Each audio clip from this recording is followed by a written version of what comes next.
आकाशवाणी मुंबई. नम्रता कडू प्रादेशिक बातम्या देत आहे. ठळक बातम्या.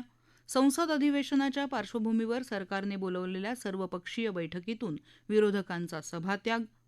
मुंबई अहमदाबाद बुलेट ट्रेनसाठी समुद्राखालच्या बोगद्याचं खोदकाम सुरू. सामाजिक कार्यकर्ते सोनम वांगचुक यांची प्रकृती स्थिर, मात्र त्यांना इतर रुग्णालयात हलवण्याची त्यांच्या पत्नीची मागणी. आणि जपान खुल्या बॅडमिंटन स्पर्धेत भारताची पी.व्ही. सिंधू अजिंक्य. संसदेचं पावसाळी अधिवेशन उद्यापासून सुरू होत आहे. त्या पार्श्वभूमीवर सरकारनं आज सर्वपक्षीय बैठक बोलावली होती. संरक्षण मंत्री राजनाथ सिंग बैठकीच्या अध्यक्षस्थानी होते. या बैठकीत संसदेच्या दोन्ही सभागृहांचं कामकाज सुरळीत चालण्यासाठी सरकारनं सर्व राजकीय पक्षांना सहकार्य करण्याची विनंती केली. शिवसेना आणि तृणमूल काँग्रेसच्या फुटीर खासदारांना बैठकीला आमंत्रित केल्याच्या निषेधार्थ विरोधी पक्षाच्या खासदारांनी प्रतिकात्मक सभात्याग केला. मात्र हे खासदार निषेध नोंदवल्यावर बैठकीत सहभागी झाले.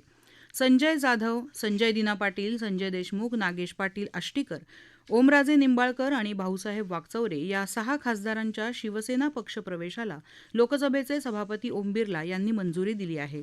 शिवसेना उद्धव बाळासाहेब ठाकरे पक्षाकडून निवडून आलेल्या या खासदारांनी गेल्या महिन्यात एकनाथ शिंदे यांच्या नेतृत्वाखालच्या शिवसेनेत प्रवेश केला होता. या संदर्भात शिवसेनेचे खासदार श्रीकांत शिंदे यांनी माहिती दिली. शिंदे साहेबांच्या नेतृत्वाखाली जे आहे 7 खासदाराचे आता 13 खासदार झालेले आहेत शिवसेनेचे. हे 13 खासदार जे आहे हे सभागृहामध्ये त्यांची भूमिका जी आहे ती मांडतील. महाराष्ट्राचे प्रश्न जे आहेत ते त्या ठिकाणी उपस्थित करतील आणि त्याला न्याय देण्याचं काम करतील. ते बघा, आमचे सगळे खासदार जे आहेत सभागृहामध्ये बोलतात. असंच नाही की एकच खासदार जो आहे तो त्या ठिकाणी बोलत असतो. तर सगळ्यांना 13च्या 13 खासदारांना कशा प्रकारे वेगवेगळ्या विधेयकांवरती सभागृहामध्ये त्यांची भूमिका जी आहे ती मांडतील. याशिवाय तृणमूल काँग्रेसच्या 20 खासदारांसाठी स्वतंत्र आसन व्यवस्था करायलाही सभापतींनी मंजुरी दिली आहे. या खासदारांनी त्रिपुरातल्या नॅशनल सिटीझन पार्टी ऑफ इंडियामध्ये प्रवेश केला. संसदीय कामकाज मंत्री किरेन रिजिजू यांनी बैठकीनंतर प्रसारमाध्यमांशी बोलताना सांगितलं, सभागृहाच्या कामकाजात व्यत्यय आल्यामुळे सर्वांचा वेळ वाया जातो आणि करदात्यांच्या पैशांचा अपव्यय होतो. संसदेचं कामकाज जितक्या कार्यक्षमतेने चालेल ते तितकंच देशाच्या हिताचं ठरेल, असं रिजिजू म्हणाले. राष्ट्रपती द्रौपदी मुर्मू आज मोल्दोव्हा, नॉर्थ मॅसेडोनिया आणि रोमानिया या 3 देशांच्या दौऱ्यावर रवाना झाल्या. आपल्या दौऱ्याच्या पहिल्या टप्प्यात त्या उद्या मोल्दोव्हा इथं पोहोचतील. मुर्मू मोल्दोव्हाला भेट देणाऱ्या भारताच्या पहिल्याच राष्ट्रपती आहेत. मुंबई अहमदाबाद बुलेट ट्रेन प्रकल्पासाठी घणसोलीजवळ सावलीपासून विक्रोळीपर्यंतच्या बोगद्याचं काम काल TBM म्हणजेच टनेल बोरिंग मशीनच्या साहाय्यानं सुरू झालं. एकूण 10 किलोमीटर लांबीच्या या टप्प्यातला 7 किलोमीटर लांबीचा बोगदा ठाणे खाडीजवळ समुद्राखालून जाईल. भारतातला रेल्वे कॉरिडॉरसाठीचा हा पहिला समुद्राखालचा बोगदा असेल. या प्रकल्पातल्या एकूण 21 किलोमीटर लांबीच्या भूमिगत बोगद्याच्या भागापैकी मुंबईत घणसोलीमध्ये सावली आणि वांद्रे कुर्ला संकुला दरम्यानचा 16 किलोमीटरचा भाग TBMच्या साहाय्यानं खोदला जाईल. पहिल्या TBMनं गेल्या 5 जुलै रोजी विक्रोळीकडून BKCच्या दिशेनं 6 किलोमीटर अंतराचं काम सुरू केलं आहे. अयोध्येतल्या राम मंदिर देणगी अपहार प्रकरणी प्रधानमंत्री नरेंद्र मोदी यांनी बाळगलेलं मौन स्वीकारार्ह नसून लाखो भाविकांच्या भावना दुखावणाऱ्या या प्रकरणाची स्वतंत्र आणि सर्वसमावेशक चौकशी व्हायला हवी, असं काँग्रेस नेते राहुल गांधी आणि मल्लिकार्जुन खरगे यांनी म्हटलं आहे. भाविकांनी दिलेल्या देणग्यांच्या नोंदी मंदिर न्यासानं जाहीर कराव्यात, असं त्यांनी प्रधानमंत्री मोदी यांना लिहिलेल्या पत्रात म्हटलं आहे. अयोध्येतल्या राम मंदिर देणगी अपहार प्रकरणी आतापर्यंत 8 जणांना अटक झाली आहे. या प्रादेशिक बातम्या आकाशवाणीच्या मुंबई केंद्रावरून देत आहोत. आकाशवाणी मुंबईच्या AIR न्यूज मुंबई या इन्स्टाग्राम पेजवर तुम्हाला दिवसभर महत्त्वाच्या बातम्या वाचता येतील. प्रादेशिक बातमीपत्रात आपलं पुन्हा एकदा स्वागत. सामाजिक कार्यकर्ते सोनम वांगचुक सफदरजंग रुग्णालयातून आपल्या पसंतीच्या खासगी रुग्णालयात हलवण्याची परवानगी द्यावी, यासाठी वांगचुक यांच्या पत्नी गीतांजली यांनी दिल्ली उच्च न्यायालयात याचिका दाखल केली आहे. या याचिकेवर तातडीनं सुनावणी घेण्याची मागणी त्यांनी केली आहे. सफदरजंग रुग्णालयानं सोनम यांच्यावर केलेल्या वैद्यकीय उपचारांबाबत गुप्तता आणि अपारदर्शकता बाळगल्याचं त्यांनी या याचिकेत म्हटलं आहे. दरम्यान वांगचुक यांची प्रकृती सध्या स्थिर असल्याचं सफदरजंग रुग्णालयानं म्हटलं आहे. संभाव्य धोके वेळेत टाळता यावेत यासाठीच वांगचुक यांना रुग्णालयात दाखल ठेवलं असून आवश्यक उपचार केले जात आहेत. यासोबतच विविध तज्ज्ञ डॉक्टरांचं पथकही वांगचुक यांच्या प्रकृतीवर सातत्यानं देखरेख ठेवत आहे, असंही रुग्णालयानं कळवलं आहे.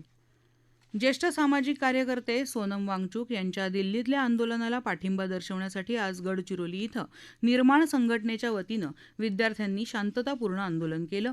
निर्माण चळवळीचे प्रमुख अमृत बंग यांच्या मार्गदर्शनाखाली शहरातल्या प्रमुख रस्त्यांवर झालेल्या आंदोलनात सुमारे 70 विद्यार्थी आणि विद्यार्थिनी सहभागी झाले होते. राज्यात विविध शासकीय परीक्षा ऑनलाईन पद्धतीनं घेण्याच्या दृष्टीनं आवश्यक शिफारसी करण्यासाठी राज्य शासनानं मुख्य सचिवांच्या अध्यक्षतेखाली उच्चस्तरीय समिती स्थापन केली आहे. या संदर्भातला शासन निर्णय काल जारी करण्यात आला. समितीनं 2 महिन्यात शासनाला अहवाल सादर करायचा आहे. सोलापूर जिल्ह्यातल्या माळशिरस तालुक्यात नातेपुते इथं अन्न आणि औषध प्रशासनानं एका आस्थापनेवर काल छापा टाकून 53,000 रुपये किमतीचं 1,384 लिटर बाटलीबंद पाणी आणि आंब्याच्या रसाचा साठा जप्त केला. तपासणीवेळी आढळून आलेल्या त्रुटींची पूर्तता होईपर्यंत व्यवसाय बंद करण्याचे निर्देश देण्यात आले आहेत. राज्य अन्न आणि औषध प्रशासन अर्थात एफडीएनं तक्रार पोर्टल सुरू केल्यापासून आरोग्याला हानीकारक अन्नपदार्थांच्या सर्वाधिक तक्रारी पुणे जिल्ह्यातून आल्याची माहिती आयुक्त तुकाराम मुंढे यांनी काल दिली. Maratha chamber of commerce, industries and ॲग्रिकल्चरनं आयोजित केलेल्या अन्न सुरक्षा परिषदेत ते बोलत होते. जपान खुल्या बॅडमिंटन स्पर्धेत भारताची पी.व्ही. सिंधू अजिंक्य ठरली आहे. आज सकाळी झालेल्या अंतिम लढतीत सिंधूनं जपानच्या अकाने यामागुची हिला 21-17, 21-17 असं सरळ गेममध्ये हरवून अजिंक्यपदाला गवसणी घातली आहे. अरबी समुद्रात आज भूकंपाचे सौम्य धक्के जाणवले. या पार्श्वभूमीवर हवामान विभागानं राज्याच्या किनारपट्टीसाठी पुढचे 24 तास ऑरेंज अलर्ट जारी केला आहे. या काळात नागरिकांनी भरतीच्या वेळी सावधगिरी बाळगावी असं आवाहन राज्य आपत्ती व्यवस्थापन विभागानं केलं आहे. या भूकंपामुळे कोणताही मोठा धोका निर्माण होणार नसला तरी मच्छीमारांनी खोल समुद्रात मासेमारीसाठी जाऊ नये असा इशारा दिला आहे. येत्या काही दिवसांमध्ये राज्याच्या काही भागात पावसाचा जोर वाढेल असा हवामान विभागाचा अंदाज आहे. विशेषतः घाटमाथा, मराठवाडा आणि विदर्भाच्या जिल्ह्यांमध्ये मेघगर्जनेसह पावसाची शक्यता असून खरीप हंगामातल्या पिकांसाठी हा पाऊस दिलासादायक ठरेल. येत्या 21 जुलै रोजी रायगड, पुणे आणि नाशिकच्या घाटमाथ्यावर तर 22 जुलै रोजी रत्नागिरी, रायगड, पालघर, नाशिक आणि पुणे परिसरात पावसाचा जोर वाढेल असा अंदाज आहे. भारत आणि इंग्लंड क्रिकेट संघातला तिसरा आणि अंतिम एकदिवसीय सामना आज लंडनच्या लॉर्ड्स मैदानावर होणार आहे. 3 सामन्यांच्या या मालिकेत दोन्ही संघ 1-1नं बरोबरीत असल्यानं अखेरचा सामना जिंकून मालिकेत विजय मिळवण्याचा भारतीय संघाचा प्रयत्न असेल. फिफा विश्वचषक 2026 मध्ये काल रात्री मियामी स्टेडियमवर झालेल्या तिसऱ्या स्थानासाठीच्या रोमांचक फुटबॉल सामन्यात फ्रान्सचा 6-4 असा पराभव करून इंग्लंडनं कांस्य पदक पटकावलं. आज रात्री न्यूयॉर्क, न्यूजर्सी स्टेडियमवर अर्जेंटिना आणि स्पेन यांच्यात अंतिम सामना रंगणार आहे. भारतीय प्रमाणवेळेनुसार हा सामना मध्यरात्री 12:30 वाजता सुरू होईल.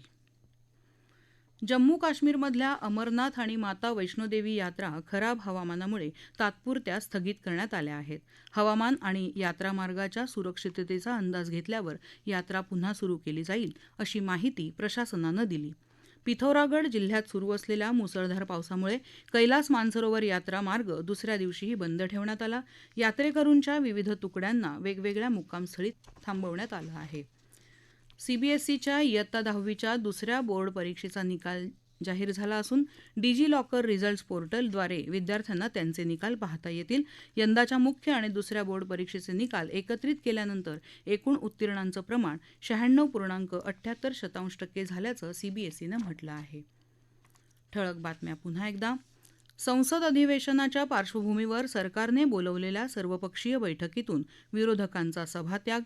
मुंबई अहमदाबाद बुलेट ट्रेनसाठी समुद्राखालच्या बोगद्याचं खोदकाम सुरू. सामाजिक कार्यकर्ते सोनम वांगचुक यांची प्रकृती स्थिर, मात्र त्यांना इतर रुग्णालयात हलवण्याची त्यांच्या पत्नीची मागणी. आणि जपान खुल्या बॅडमिंटन स्पर्धेत भारताची PV सिंधू अजिंक्य. याबरोबरच आकाशवाणी मुंबई केंद्रावरचं हे प्रादेशिक बातमीपत्र संपलं. पुन्हा भेटूया संध्याकाळी 5 वाजता आकाशवाणी मुंबईच्या पुढच्या बातमीपत्रात. नमस्कार.